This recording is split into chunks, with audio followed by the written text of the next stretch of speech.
It's the dead of winter, 1692. A little girl sprints barefoot through the freezing Massachusetts mud, screaming as a mob of torch-bearing men chase her down in the dark. These men are her neighbors. They are devout citizens, praying constantly for salvation. Yet in this community, absolute terror now dictates every action they take. To understand how this happened, you have to look at the severe reality of colonial New England. The settlers here were intensely isolated, surrounded by brutal winters and an ever-present threat of starvation and disease. To cope with that environment, they constructed a rigid, deeply oppressive society. Music and dancing were entirely outlawed. A failed crop, a sudden fever, or a harsh storm were interpreted as direct, literal attacks by Satan. Beneath all the prayers, intense social resentments boiled between rich merchants and poor farmers. Salem was a fractured, exhausted community. It only needed a match. Late at night, several young girls sneak into the woods. A slave named Tituba shares folktales from her homeland, and the girls dance around a hidden, forbidden fire. Days later, Reverend Samuel Parris's daughter and niece violently collapse. Their bodies contort unnaturally, and they scream in sheer panic at things no one else can see. The local doctors examine the girls and find absolutely nothing physically wrong. The church elders are equally baffled. A terrifying vacuum of knowledge opens up. Reverend Parris realizes he has a political disaster on his hands. But if he claims the girls are victims of dark magic, he immediately shifts the blame away from his own household and protects his position of power. When those in charge face a crisis they cannot rationally explain, placing the blame on an invisible enemy offers a perfect, unquestionable shield.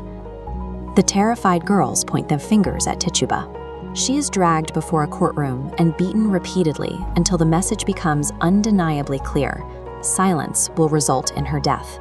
Desperate to survive, Tituba breaks. She confesses to serving Satan and then delivers a devastating blow to the town by screaming that other witches are actively hiding among them. The panic mathematically compounds. One accusation sparks 3, then 9. Dozens of arrests happen overnight as neighbors point fingers. Quickly, the pattern shifts. Disputed land boundaries are permanently resolved when one neighbor accuses another of casting spells. The hysteria had mutated into a socially acceptable, entirely legal mechanism to execute your enemies and steal their property. The Salem courtroom completely abandons physical proof. The judges accept spectral evidence. If a girl claims she dreamed your spirit attacked her, that dream is treated as absolute fact. The system creates a brilliant, terrifying trap. If you confess to a lie and name others, you keep your life. If you insist you are completely innocent, you are hanged. Abigail Williams recognizes the sheer power of this broken framework. She quickly realizes she can use the court to remove specific people from her life without any consequence. Abigail is obsessed with a married farmer named John Proctor.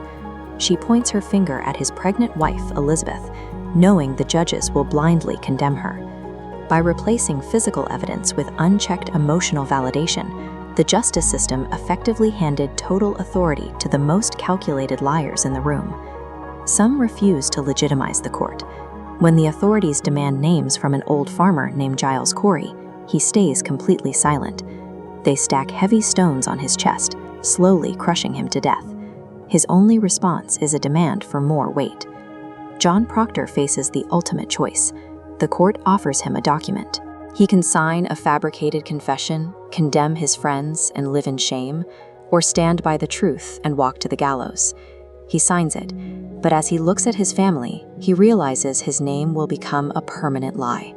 He destroys the confession. On a foggy morning, 19 entirely innocent people are marched to Gallows Hill and hanged from a dead tree as their families watch.